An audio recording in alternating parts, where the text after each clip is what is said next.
And I found myself in this kind of primordial place with a river in front of me, and I was taken across this river in a boat by, it was just like this hooded figure, and it was actually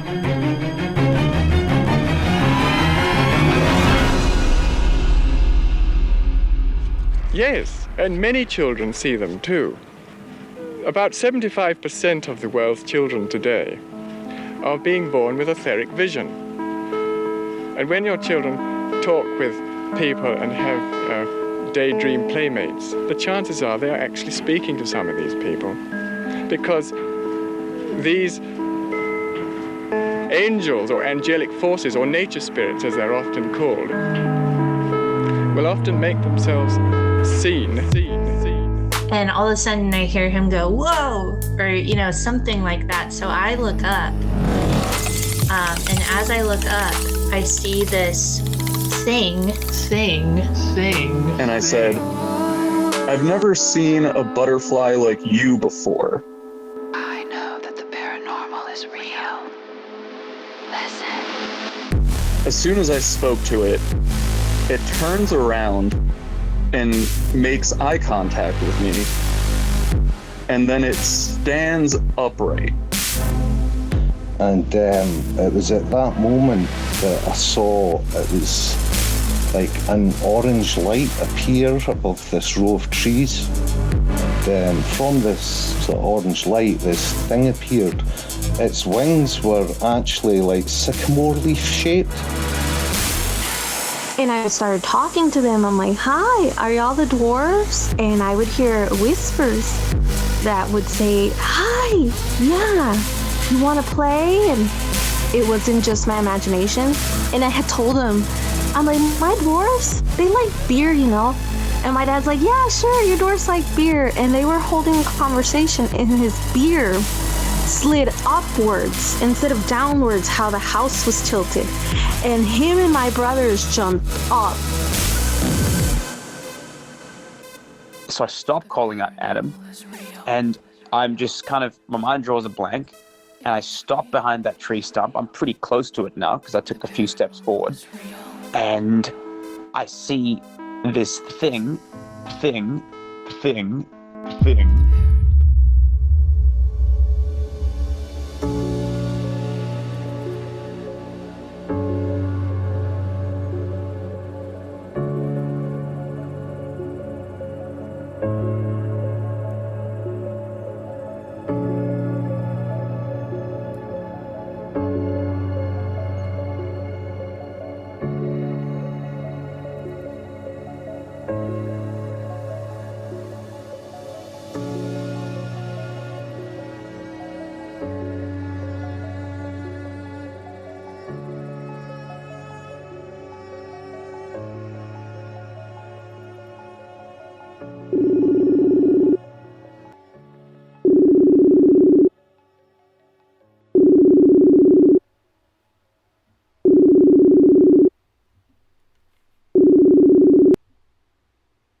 Hi, I've got something running in the background. I'm just gonna, strange.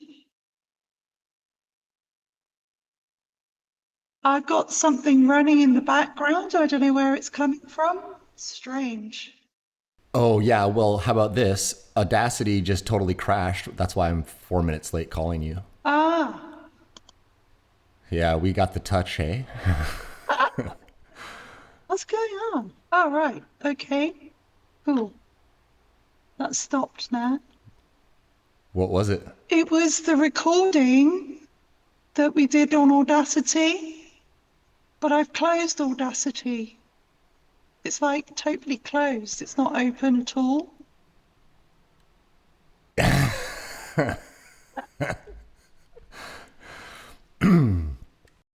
Welcome everybody tonight to Fascinating Fae. Tonight we're joined by Claire Casely, who in this particular circumstance is on the case. What's going on right now? Audacity just quit on me and just opened on you. Yeah. I closed it and it was still playing in the background, even though it's totally closed. That's so weird. As I've said in my solo soliloquy episode, A Gnome Named Grimble Grumble, I was looking at the audio settings on my computer and they disappeared in front of my eyes.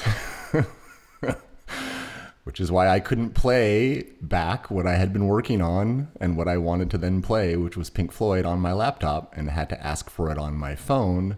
And then my phone, you know, did what it did, which is played echoes, stopped playing, and then minutes, like fully like a whole universe removed. I'd gone through several doors, taken a piss, done other stuff. It started to play the song A Gnome Named Grimble Grumble. Or just The Gnome is the name of that song.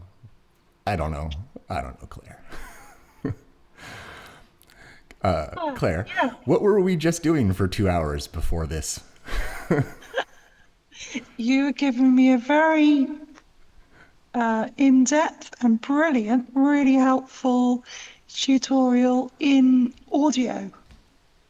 Oh, well, I mean, who cares about that? I just mean we were talking for 2 hours online just fine using these softwares in a complicated way, and it was no problem. Yeah. Then I'm like, yo, Claire, let's take a break and then come back and do your episode. And this is live. You guys are just catching it here as it's happening. So Yeah. worthy of just like deviating from the standard workflow here at Fascinating Fae Incorporated. That's Jokes aside, let me just do my thing here and I'll get us on our way. So tonight we are traveling to the United Kingdom to speak with Claire, who is the host of the, what are the right words here? I want to say illuminating for sure. I will also say like emotionally complete and fully engrossing fairy podcast, the Fairy Whispering Podcast, of which, correct me if I'm wrong, you're probably getting north of 50 episodes, which is a huge accomplishment.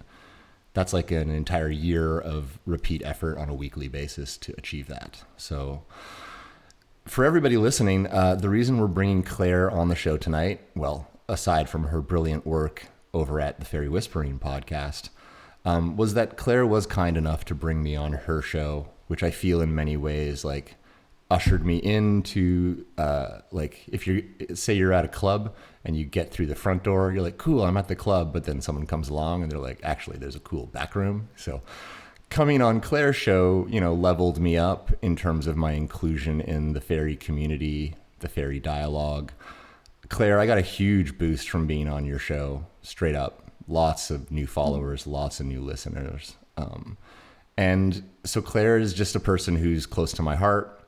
But, you know, people who host fairy podcasts are pretty few and far between. And the reason that they do it is because they've got fairy stuff to talk about. And they know they can't just talk about it all themselves all the time. So they do, you know, host shows, wink, wink. But tonight, Claire, it's all about you in the sense that, you know, you are usually the great host of your own show, which means you take a back seat to who you're talking with.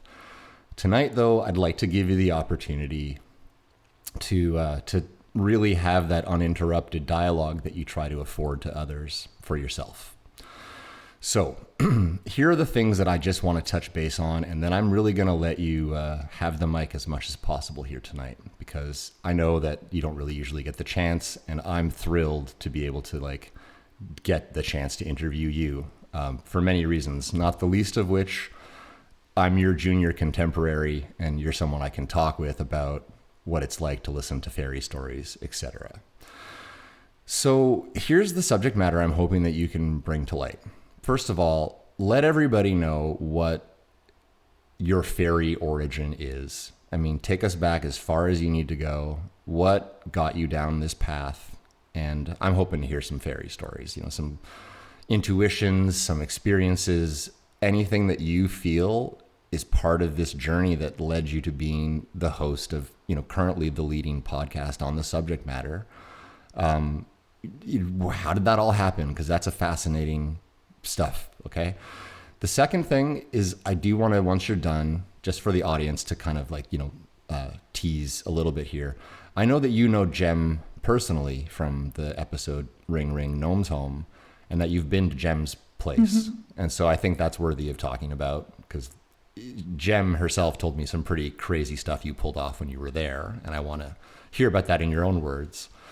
And I guess just finally, towards the end, we should talk as like two co-hosts of fairy podcasts about what we think everyone who come forward to us has got going on in some general way. So that's kind of the format tonight. And so to lead it off, as you know, not here to convince anyone of anything on Fascinating Fae.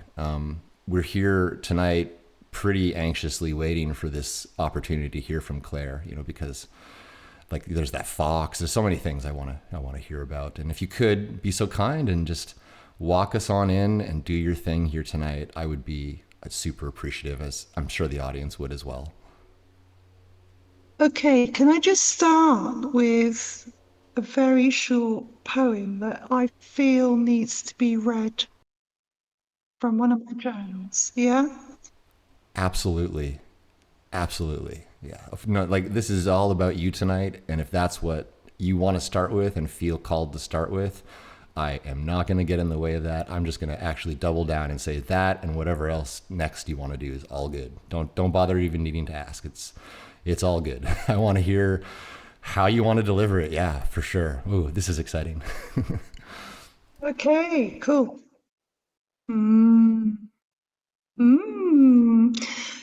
So this was written in the lead up to Samhain, or otherwise commonly known as Halloween, which is always a really powerful time for me and for other people connecting with fairies and the spirits. So this is a fairy charm that came to me in 2019. There is fairy magic here.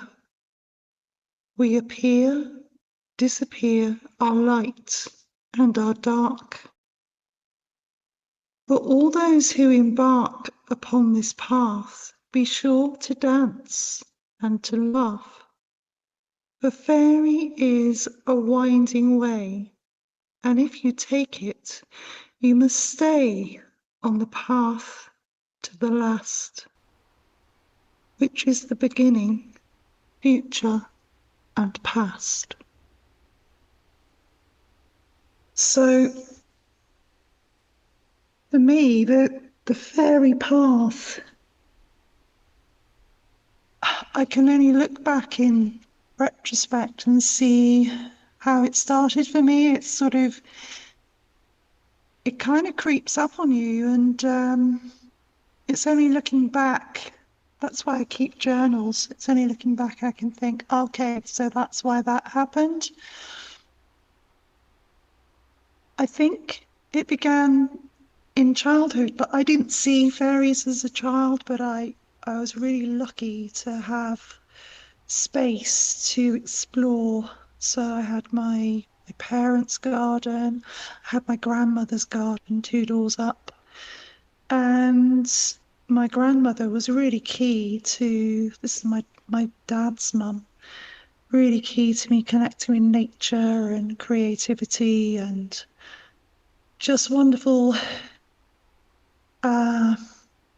insights into play and the natural world.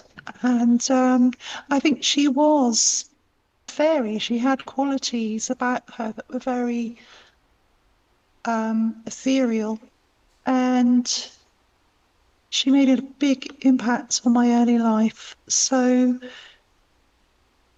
that, I would say, was the start of my fairy path. But as a child, I wasn't surrounded by people that encouraged any sort of interest in the paranormal, but I was always very sensitive to that, and I had some strange experiences, but the way that I expressed my interest was through my art and through telling stories. But it wasn't really until I left school and went on to college and university that I started to open up to these other realms and really sort of explore my spiritual side. So when I went to university, that's when I began to obviously meet different people and explore different substances, drinking mushroom tea, all the kind of things that you do when you're in your early 20s and at university. And I was very drawn to the landscape because I'd grown up close to nature, and Dartmoor, which isn't very, very, very far from where I live. And there are many stories about fairies and ghosts and all kinds of creatures in this part of the world, in the southwest of the UK. And I really missed Dartmoor when I was in Wales at university. And so I started to express that connection I felt with nature through my art. And I'd spend a lot of time on the Gower Peninsula, which is very sort of rough, rugged landscape, just outside of Swansea, where I was at university. And I heard stories from local people about fairies, but I didn't really know about fairies, real fairies at that time. And it wasn't until I had an experience which I dismissed at the time, even though it was, I look back now and think, gosh, that was amazing, that I suppose I began to understand what fairies are, although I didn't really take the experience in at the time. So I went out one night with some friends and I tried some ecstasy, which it opens up this is how it feels, it kind of opens up your heart center, and so that you just love everyone and everything. And I'd never experienced that feeling before, but it also came with some not very good side effects where it made me very thirsty and I agitated and I couldn't sleep. And I woke up in the night and I had lots of pint glasses of water around my bed. And I was drinking water, and this one time I woke up, I had a rubber plant beside my bed. So it was I had a mattress on the floor, so the rubber plant was in a pot beside my bed. So it was eye level, the plant was eye level with me. I glanced over and the room was kind of dimly lit. And this is in the city, but it's kind of like the edge of the city. So there was a street lamp outside, but it wasn't shining directly in my room, but it kind of lit up, there was enough light coming into my room where it wasn't completely dark. So as I glanced over, picked up another glass of water, I saw in the plant this little being.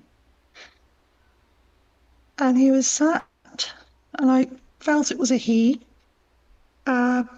He was sat in the plant on one of the stalks of the leaves looking across at me.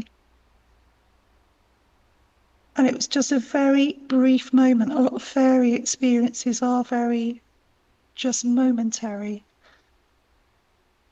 And I felt like he was looking at me with curiosity, and maybe in retrospect, I wonder if it was a bit of concern about my well-being. So this all happened in a matter of like a fraction of a second. And then because I was feeling so awful, was feeling so unwell, I turned over and tried to get, I think I must have just gone back to sleep. So it wasn't like I felt I could get up and turn the light on and investigate or anything. It was just one of those very brief moments where I was just feeling really unwell. Saw this amazing little being, and then just went back to sleep. But the amazing thing was, following on from that, I mean, I didn't tell anyone about it because I just put it down to one of those strange experiences I'd had at university while I was experimenting with, mushrooms or cannabis or LSD or whatever, I was taking at the time. It was only when I left university and went home and I was back at my mum's house that I started to draw fairies. And these were fairies that it wasn't like little, beings with wings. These were really strange looking beings that I didn't know where they were coming from. It was almost like something had opened up, and I was almost like channeling all of these drawings were just coming through. And I saw there was a fairy competition. At the time, because there wasn't, this was like 1996, there wasn't Facebook, there wasn't any social media. I didn't even have I think my mom had like a really old-fashioned computer. I didn't have a laptop or anything. But I think it's in the newspaper, there was an ad for a fairy art competition by a fairy art society, because at that time there was a couple of fairy societies that were in the UK. I think it's like the Fairy Appreciation Society, something like that. And so I entered this art competition and I won. I won this competition, and I've still got the fairy that I won as the prize. She's still by my bed. She's like a fairy, it's like a little fairy figure that's a dreaming fairy. And the woman that gave her to me as a prize said she's called Talia. So that was the beginning, really, I would say, of experiencing fairies in that very sort of upfront and personal way that I didn't expect. Yeah. May I say a few things and ask a couple of questions? Mm-hmm. Okay, first of all, the poem, I'm not sure the origin of that poem. I think you said it was a little hard for me to hear. I just turned up my headphones after that, but it sort of sounded like you said that you kind of received it from the Fae. Yeah.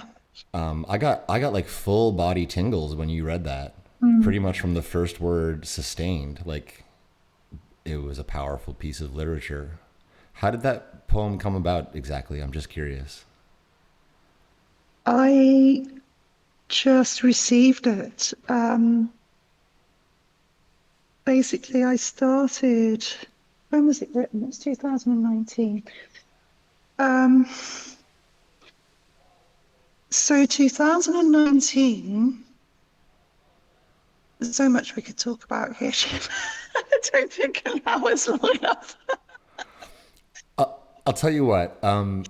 Here's what I'm trying to get to, I guess. I'll shorten it down. So, like, I felt very much like I just received that I needed to put gem to time. Yeah. And you sent me this link, which was like, have you ever heard or just received music and song? And then I guess just now, like, when I listened to that poem, I got tingles. And then just now, when I asked you, how did it come about? And you gave a long pause and said, I received it, I also got tingles. So I think you just got that from the Fae. Like the Fae wrote that and handed it over for you Yes. to share. So sorry. No, listen, it's my least favorite thing to do to have interrupted a guest, and especially you. So please, what were you about to say? Yeah, so I have received these poems and music, messages from fairies for a few years. I mean, since, gosh, what was the turning point?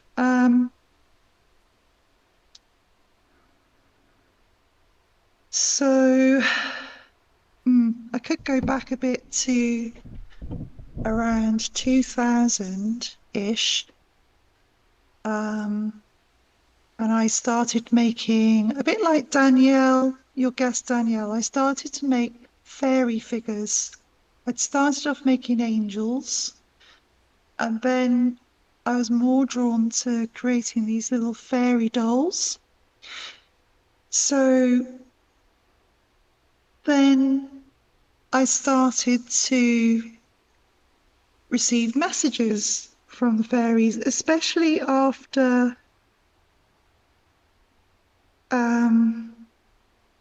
in early 2019. So I did a developing your sort of clairaudience or clairvoyance course, specifically linked to fairies, which was by a fairy friend of mine called Jeremy Garner, who I've been in touch with for a few years. He's based in New Zealand and he works with fairies, and he'd created this brilliant course about developing your clairvoyance and connecting with fairies. And I was ready then I thought I'm ready just to deepen this connection even more. So after doing that, I started to go on some quite in-depth journeys, like shamanic journey, where for a period of a few weeks I did these meditations daily and went on these quite intense, vivid journeys during meditation, where I met fairies and I met my fairy guide. And then just started to bring through more information from the fairies that way. Okay. I don't mean to interrupt you. I'm going to put a pin in fairy guide because I'm going to get back to it. Okay. In a second here. I want to not interrupt you, but I do feel like I wanted to say a couple things in relation to what you were talking about additionally. And now that you've talked about this fairy guide, it could easily surpass the need for those previous points to be brought up. Sure. So let's just do them all, if that's okay with you. And I know that these are your memories, so it's okay to interrupt you in the sense that you'll be able to come back. So thanks for that. But here's the first thing I just need to say. So starting with Misty, where the episode is called Remember the Rose. And then again in Susan's episode, Quantum Kentucky. And most recently with a few other guests, the topic of drug use as it relates to Fae or Fae encounters has come up. And I first want to say, I kind of am just enthralled listening to you because you're like a secret agent. Like there's this other side of you that I didn't suspect. because you're so soft-spoken and gentle that you would have, gone down these roads, much like myself. And I think everyone who listens to my show knows I used to sell millions of dollars worth of cannabis to people who needed it. I have zero problem with expanding one's mind, et cetera, et cetera. But I feel like, and this is, not to like assign value to anything that anyone will do, has done, or anything, because I'm not a judgmental person. But I just want to say this. I'm 45 now, and after doing lots of drugs, this is what I've learned. It's start really slowly and microdose your way into things. Because what Claire is talking about with synthetic drugs being harmful and having a bad stack of side effects is no joke. I would consider like drugs like ecstasy or other derivatives or adjacents, ketamine or other things come to mind that might show up in a person's world as extremely grindy. This is the best way I could describe it. It just feels like a bag of tacks where your blood should be, and it's gross. And you do get the insights like you're talking about there, Claire, of love and expansion of your heart chakra, but it is at a gross price, which is mitigated substantially by taking a 10th or a 100th of what people consider a dose, almost viewing it like homeopathically. That said, I would say, and this is just me talking like an adult to other adults, mushrooms are where you can go deep with very little of that type of grindy side effect architecture as part of it. Anything that you think you might want to experience, open up, or realize through LSD, through ecstasy, through ketamine, through, peyote, all this stuff. Truly, well, peyote is a bit of a different animal, so I won't include it in that list, but you get my point. Almost all of that can actually be replaced with mushrooms, and you're gonna have gone the same places, receive the same insights. And mushrooms, as I've mentioned before, act very differently on the body, whereby they are releasing your own production of internal drug production capability, whereas everything else we're discussing is largely adding something to you, including cannabis, which I'm a huge fan of and proponent of, but it is still like adding something to you. And so I guess my point would just be that the cleanest experience and the most true to honesty would be the mushroom experience. And I would say that this is just where I want to finish this little PSA around drug use. This show is getting, into people's hearts and minds. I say that because of the feedback I'm receiving, and I never want to recklessly endorse things. And so this is, again, not to in any way seize upon what you said in a judgmental way, but more just like a sense of responsibility that is stemming from the fact that I didn't say this in the past 3 episodes where I talked about mushrooms. I only said it in Misty's episode, and I kind of feel like I wish I had said it those other times too. So forgive me for that, but it is important to say, like, just go gentle into this world. Take that ecstasy pill if you're going to do it and split it up 10 ways. Try a little first, and if you really want more 4 hours in, hey, you know where it is. You can't untake it if you take the whole pill, I guess is my point. And you end up like Claire or me. Fuck, I've had so many nasty nights, stiff neck, and it can heavily deplete your natural serotonin supplies and interfere with the production of what normally keeps you functioning if you take too many synthetic drugs in too large of a quantity. And so, just really be cautious as you listen to us talk about how it does open up things, which, that's the flip side of this. So to wind it down and take it back to where it belongs, there's something that does open up through drug use, but just keep it really slow and gentle, and don't make the mistakes that almost everybody makes, myself included. Probably Claire would admit to this too, of just taking what you think is right because that's what's handed to you, and then not having the courage or the wisdom in advance to say, I might just want to lick this first and see what happens to me 15 minutes later before I God, how many times I wish I had done that. So thanks for letting me say that. Now, what did this guy in the plant look like? That's my next question, because you described that he was there, but I didn't really get any appearance details, and I would really appreciate if you can remember any. So So it had very dark black, shiny eyes. It was difficult to see colours, but because of the light in the room, but I felt that his skin was natural and clothing was natural colours, so browns and greens.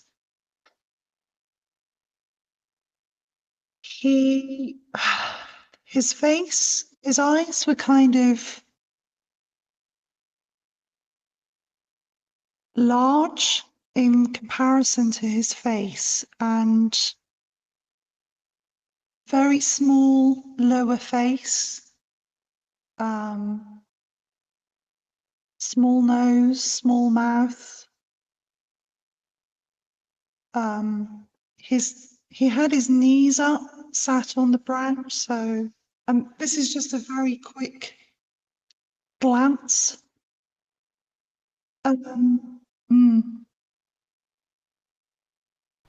Sorry, something just came up. A woman maybe 4 months ago sent me a picture of a book about.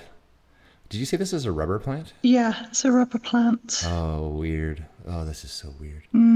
I'm going to send you this picture. A woman who, like follower of the show, sent me a picture via email saying she had a picture of a real fairy that she found in a book. And I said, oh, okay, show that to me. And so she has this book about plants. Right. From the 1970s. And oh my gosh, am I ever getting hit with full body goosebumps right now? This is so strange. It's so weird how the real-time connections happen in the brain when you're talking about this stuff. She sent me this picture, and there's this guy who very much matches the description, especially the dark, small eyes and the lower part of the face being slender and small, and also what it's wearing. And it's in a picture of a rubber plant, and it's just this little guy standing there. And if you were a critic, you would say, oh, someone stuck a little figurine on this rubber plant leaf. But what keeps fucking me up about that picture, and what messes me up as you're talking about it right now, is I look at that picture a lot and I just keep thinking, well, this was the 70s. It wasn't like plastic molding was everywhere or 3D printers were everywhere. This doesn't look like a toy that I recognize or has the parts of a toy. It looks like a very small little person accidentally captured standing on this rubber plant leaf. Really? Oh my God. I'm going to send it to you. Yeah, I'm going to send it to you. I haven't posted it on Facebook or shared it because I just thought it's a kid's toy. But you know what I mean? Like a kid's toy would have, I guess what I'm trying to say is it would look like something that had been pressed or made if it was that size. Mm-hmm. Like if you remember those little army men that came in a bag of 100 as a kid, they were just pressed little plastic men with like their feet weren't even cut out a lot of the times. They just and so it was about that size, a little bit bigger, but it fully defined in all the proportions, and the lower part of the jaw, the two little beady eyes. And it's weird because the book does not highlight it in any way. The rest of the book is truly just about caring for your indoor plants.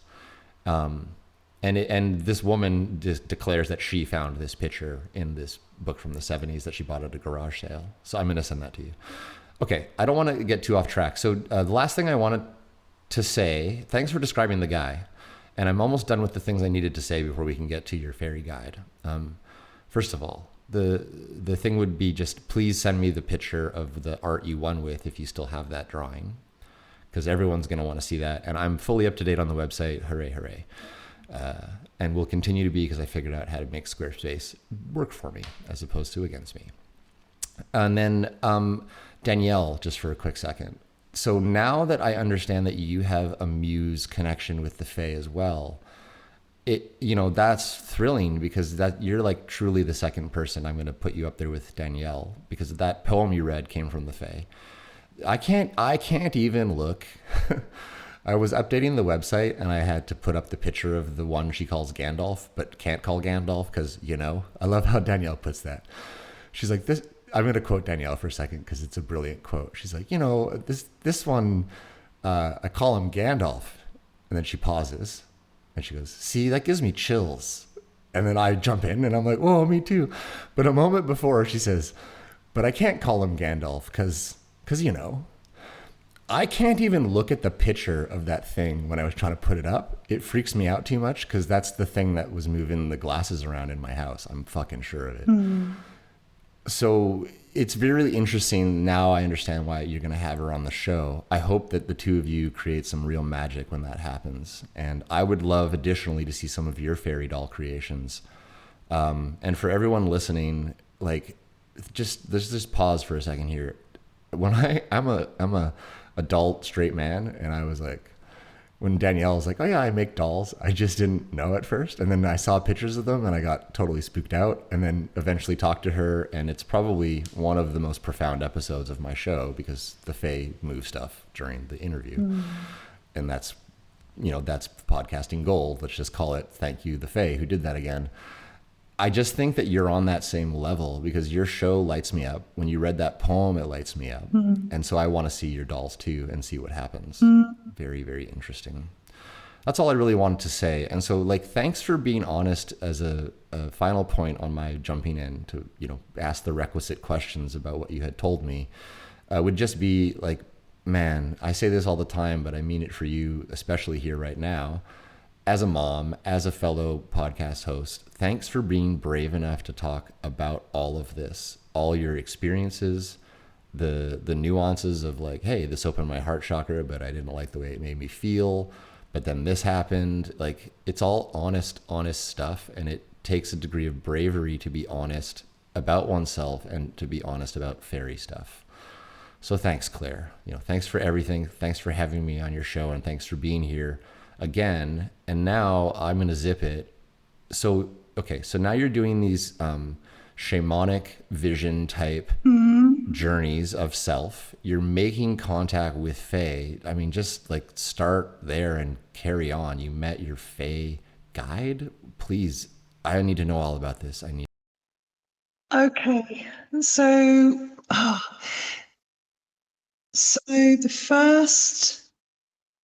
the first meditation I did, like, I went through this whole practice of opening up my clairvoyant vision and certain things that you can do to focus in on images that you receive when you first go into that place, and then you just follow those images and you don't let them go.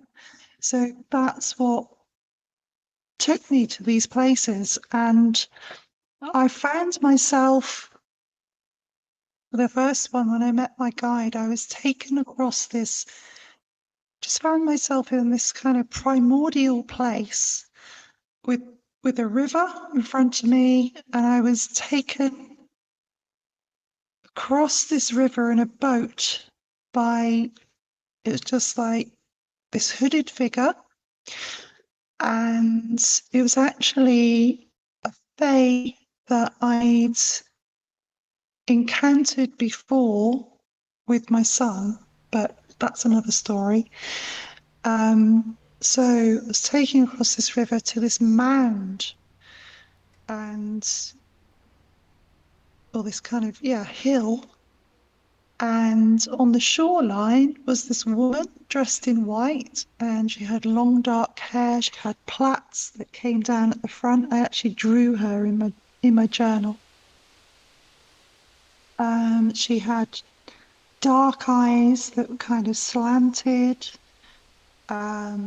very slim face, and she had several lights on her forehead, which represented some chakras on her forehead,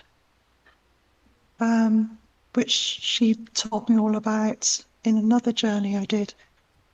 And she said, I'm Tuana, I'm your guide. And she said, I'm going to be with you just to help keep you safe while you're in the fairy realm with us. And then she led me, in each meditation I did, she led me on a series of initiations. So it's like an initiation experience, where I just learnt different things and opened up to different levels of consciousness during those journeys. Yeah, so it's really profound, and I didn't realize how profound it was until until a year later, because this was March 2019,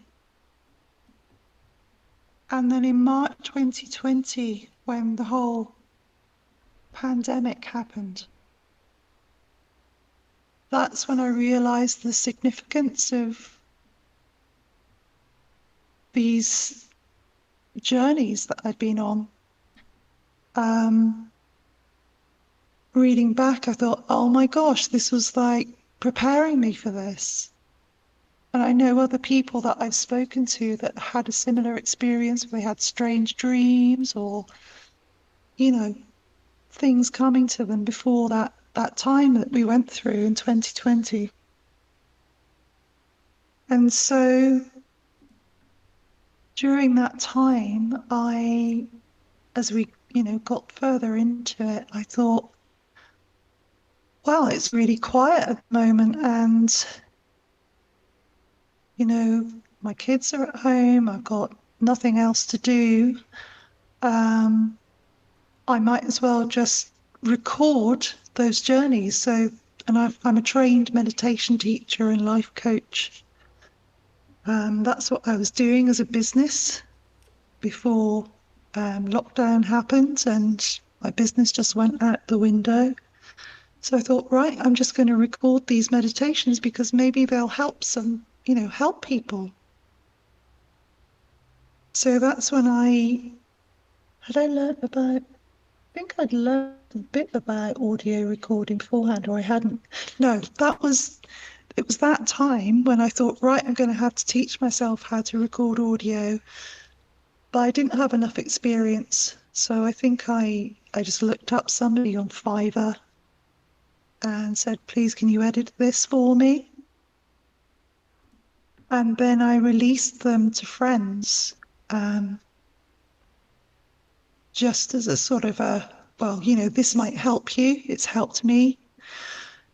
So it's a really powerful thing to be able to do. And also, that's when I started when I look back, I realized that was the start of my podcast, because I thought, okay, what else would help people? And I thought, I know, let's just record some Zoom chats with some of the really cool people I know. And a couple of those people were fairy people, as I call them. They're a couple of friends that Laura Walters, who's a fairy photographer, and my very good friend Diana Henderson, who's connected with angels and fairies as well. And that just felt really good to do. So I recorded those conversations, I put them out on YouTube. And that whole connection that I had established with fairies to that point actually helped get me through that time. I've no doubt that my connection with nature as well, going out into nature and connecting with fairies.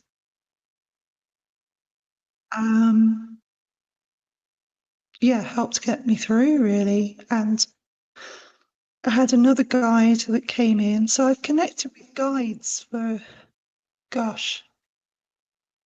since about, I would say, 2013, maybe. So another guide came in at that time who helped me through as well. So yeah, that was it really, that experience. May I ask some questions about the fairy realm experience and the guides, just briefly? Mm-hmm. So for those that have never done a hallucinogenic drug like we previously talked about, and for those that have never done an in-depth meditation like Ron, my first guest, or you, that produces transformational state in brain function that then allows what is usually not seen to be seen, sustained. So basically, you know, someone who hasn't tripped out, or someone who hasn't been to the fairy realm, let's call it, or hasn't seen past the veil on a continuous basis, you're possibly the first person I've spoken to, actually, Claire, who would, you know, lay claim to having been within that space.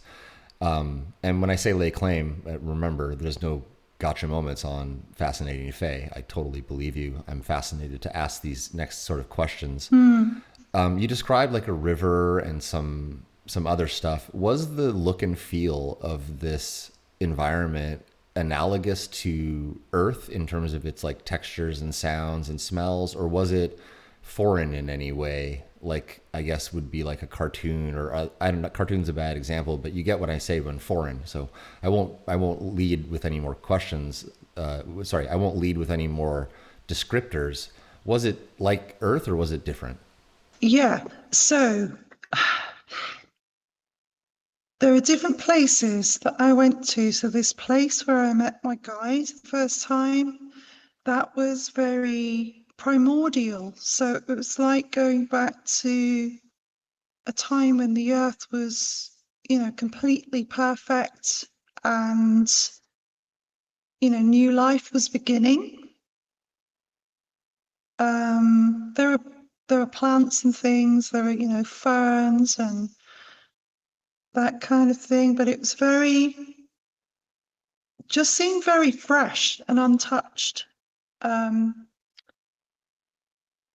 then there were other places I went to that just were it was like seeing life in just Technicolor, really.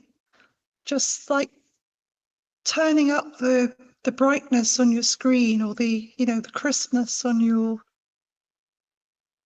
having, you know, like a 4K TV or whatever. I don't know what analogy to give it, really, but it was, yeah.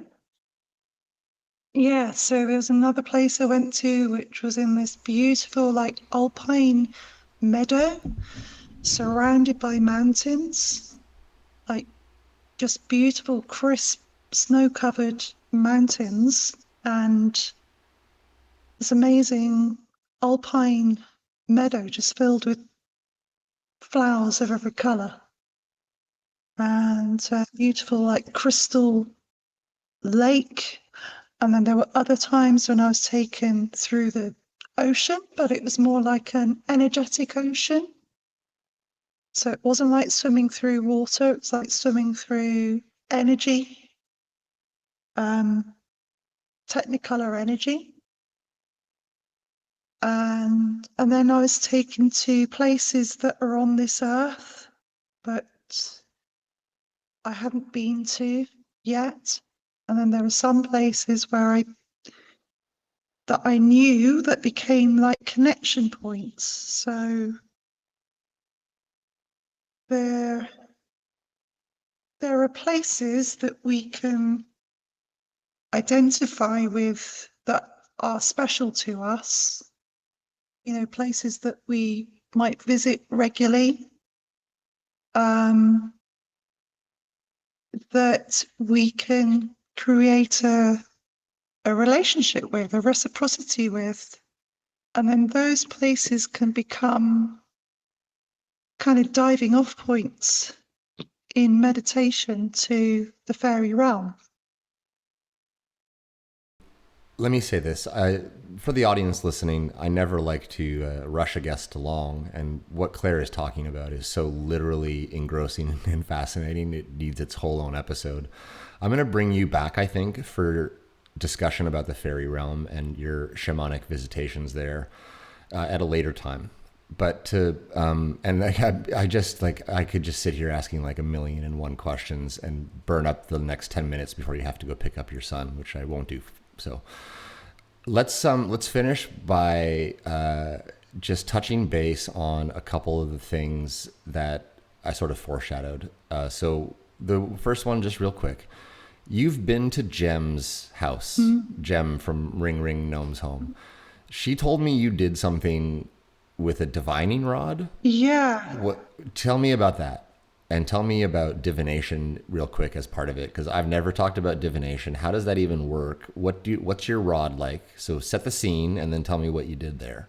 So dowsing, you can either douse with a crystal on a chain, or any sort of weight, or you can use divining rods, which are just metal, quite light sort of metal rods that have a handle on them, so it's like an L shape. It's a rod that's L shaped, so you hold on to the part of it in your hand, and then the rod is kind of right angles to your hand. You see what I mean? And you've got one in each hand. And the way divining works is it's your body and your energy that's doing the divining. So we all connect with the hidden energies or the hidden vibrations or whatever you want to call it that are around us. There is knowledge and information within the environment around us that we can all access, but we're just not conscious of it most of the time. So divining rods are just a way of indicating this information that's already there. So diviners can find water and oil, and they're still used to find water sources and sources of minerals, that kind of thing. So I went to Jem's house and I spent a couple of days with her because I was so fascinated by the videos she was sending me and photos, and we had quite an in-depth conversation over a few months. And I said, look, I'm just going to have to come up and visit you and spend some time in your crystal shed, your she shed. And so that's what I did. And yeah, I used the rods to investigate her wall, because I'd done a lot of investigation on maps, old maps, before I went to visit her. And I was really fascinated by this old pathway that went through her garden, and also and it went through a gateway that was that's blocked up now. This gateway in the wall that she spoke about on your show as well, this that's made of flint. And the flint, there's an old flint mine nearby, only a few miles away, that is associated with fairies. It's prehistoric, but it has fairy stories about it. So the wall has a fairy association already, and it's made up of quartz. So it's very conductive. So I just wanted to see what the dowsing rods would do as I moved along the wall. And every point that I stood and doused and asked, because you always ask a yes or no question, asked about, do the fairies come through here? And then the rods would cross, and Jim would say, oh yeah, that's where I've seen them. And then I did so there was a point where there's this water course underground. I think it's like a pipe or something that goes underground, and then the path. And where these two energetic points cross, the path of the old pathway and the water goes underground, that's where Jem has seen a lot of activity, because it just happens to be near the decking area where she's filmed a lot of these beings coming out of the decking. She's even got film of, like, there was some kind of creature running across the wall, like this little being, this little humanoid figure. Her videos are just bananas. I know. And then Yeah. Sorry, I just got to say some stuff because you're limited for time, and if I don't say it, it won't make it into the show. Sure. It's like, I love that you went to Jem's place. I'm so jealous. You have no idea. Unreal. I can believe it that those dowsing rods were doing stuff. And just like for the audience listening who maybe has not heard that episode because they're tuning in for the first time, go back and listen to Jem's episode, Ring Ring, Gnome's Home. What I think is going on after talking with you is now like just totally confirmed. Like I've never met Jem. I've never been to Jem's. What is so cool about this to me is it's like a real world confirm that done by someone even better than myself to go poke around in the grass. Like, it's so confirmatory. I've never had a guest on the show who then later, has another person say, oh yeah, I can confirm some of this stuff, or I've been there and can attest to my own experiences. I just think it just makes it all the more crazy. I'm still on the part of this that this is crazy, but if I listen to what you're saying and if I listen to what Jem is saying, it sounds a lot like the following. There's an ancient pathway that ran along that property right through that wall. Additionally, that wall comes out of the ground, deeply associated with fairies, and is made itself of quartz. And finally, there used to be a gate on the path that's now closed up.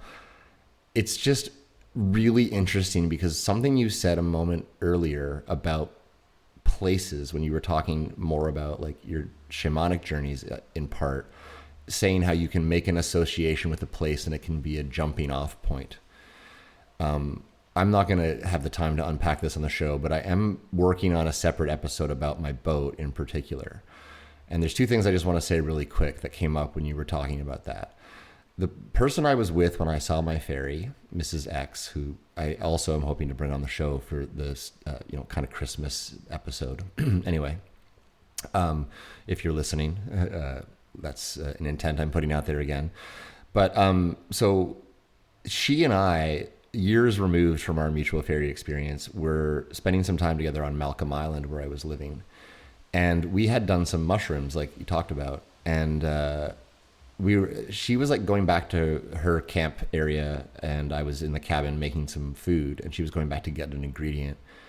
And we had been talking about my boat previously and she comes running back and she says, oh my God, I know something. And I'm like, what? And she's like, you and I have known each other in a past life. I'm going to get fully goosebumps. It's happening right now.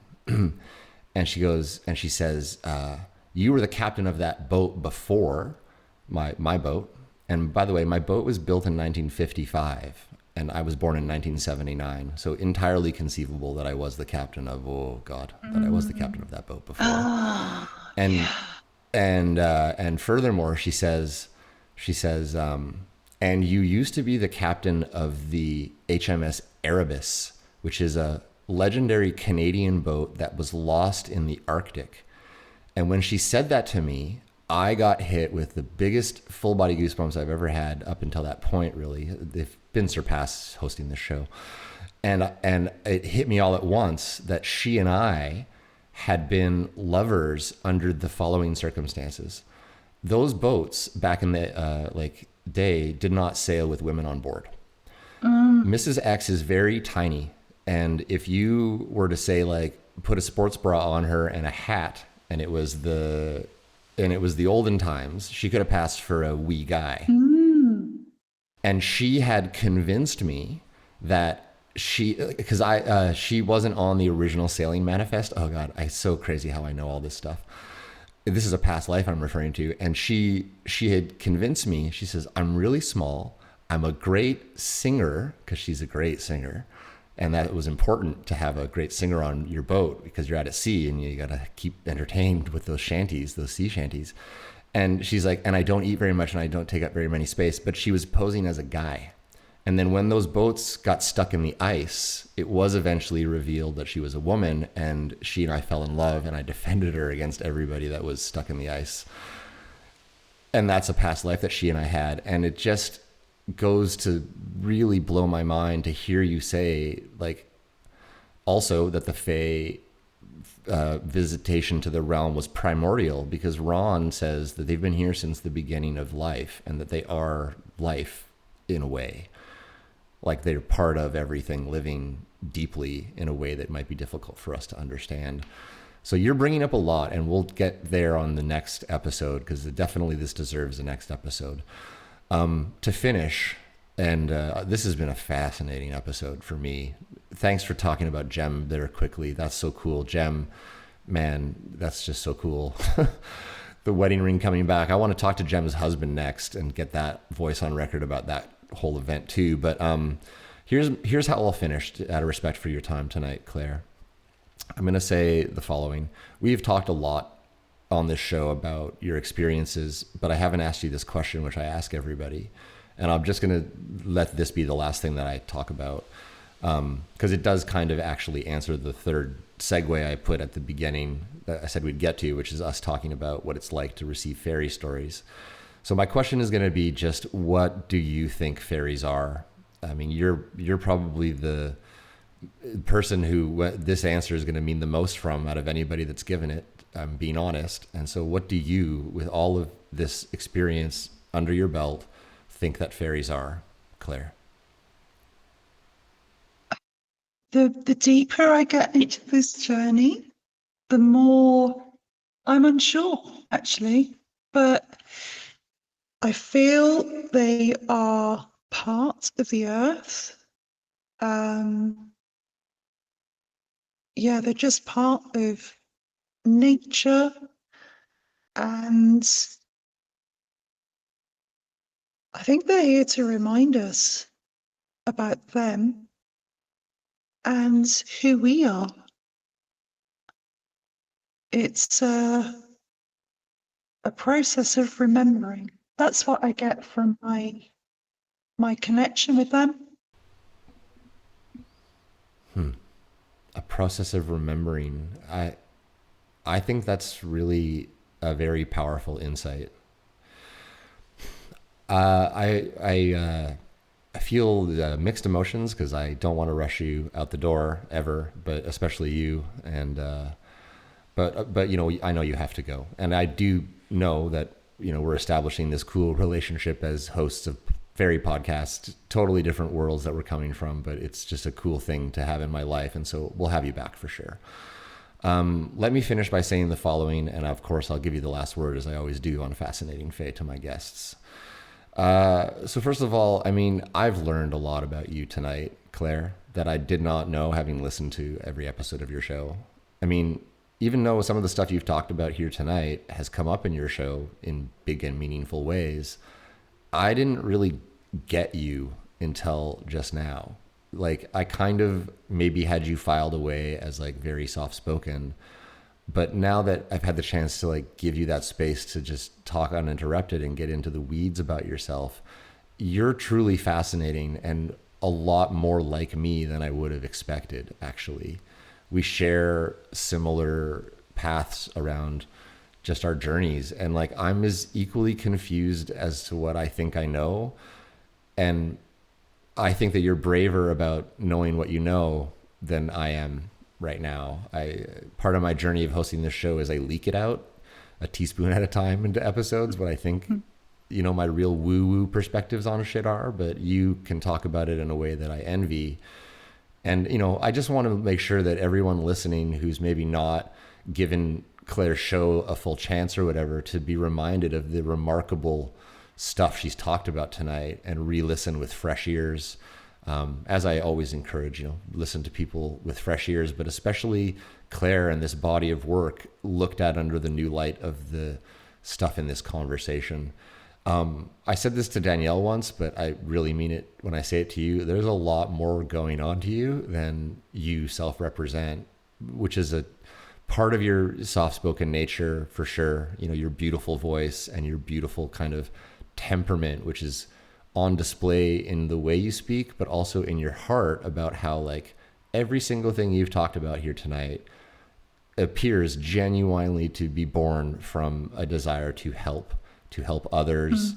Almost like just a Care Bear. I could just sense a directionless, fully embodied help and love coming from you, Claire. So I was working on like a rap song for you, and it starts with, her name is Claire, and I just couldn't find the other word, but it goes cares.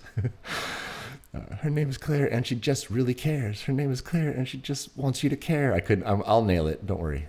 You'll hear my rap song at the start of the next episode. But let me finish by saying this. You're brave. You're cool, like way cooler than I thought. So props for that. And shame on me for assuming anything about anybody. I always have to learn that one. If you would like to be on the show, please send me an email. It's encounters@fascinatingfae.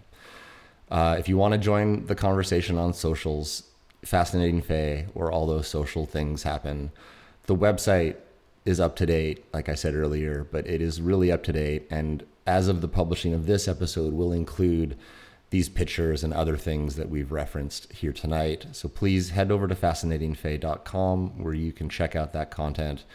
And you can see my lovely mug in the About Us section if you want to also see the boat and like put into context what I'm even talking about. And there's nothing for sale. It's just a free, fun website to go with this show. Finally, I guess I just got to say this. A humongous thanks personally from my heart to you, Claire, again for having me on the show, your show, the Fairy Whispering Podcast. And then, as usual, a big thanks to all of the sorry, I've said that wrong and I'll edit it. As usual, a big thanks to Claire on behalf of all of our human and non-human listeners tuning into Fascinating Fae tonight. So much love, so much insight.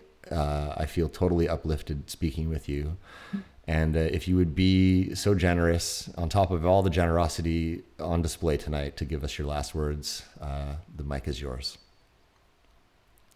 Okay. I'm just really happy to be on your podcast, Jim. It's been fantastic speaking to you. And I just want to say that I think the fairies want us to remember who we are and to remember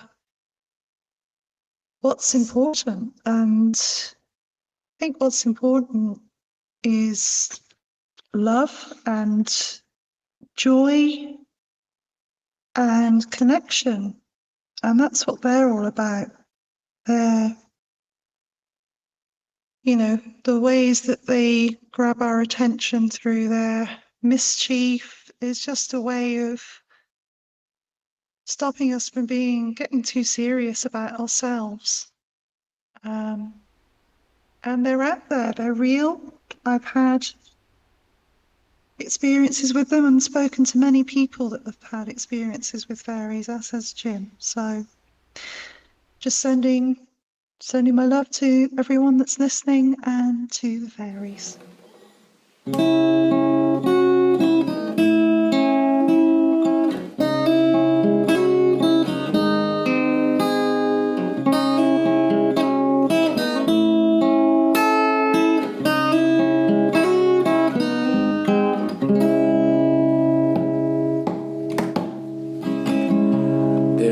A place not far away. It lives inside your head in hiding. So listen and obey. It will come forth but won't be speaking. And when doubt is set astray, yeah, it will come forth but won't be speaking.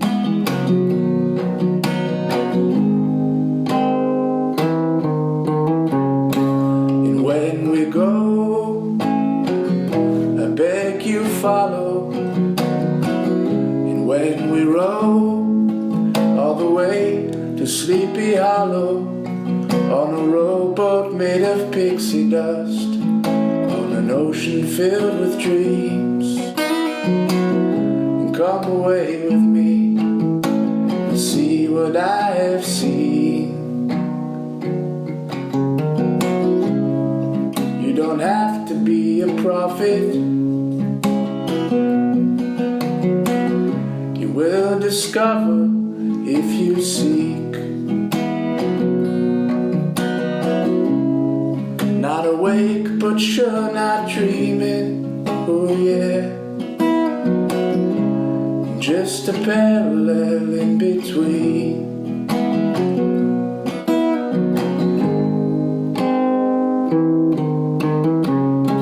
And when we go, I beg you follow. And when we row all the way to Sleepy Hollow, on a rowboat made of pixie dust, on an ocean filled with dreams, come away with me and see what I have seen. A vision peaceful like no other, a place where spirits frolic free, a royal state of mind in the bloodline of a golden kind. Reach it not tomorrow, but today. Not tomorrow, but today. Not tomorrow, but today. Not tomorrow, but today. And when we go, I beg you follow. And when we row all the way to Sleepy Hollow, on a rowboat made of pixie dust, on an ocean filled with dreams, come away with me and see what I have seen.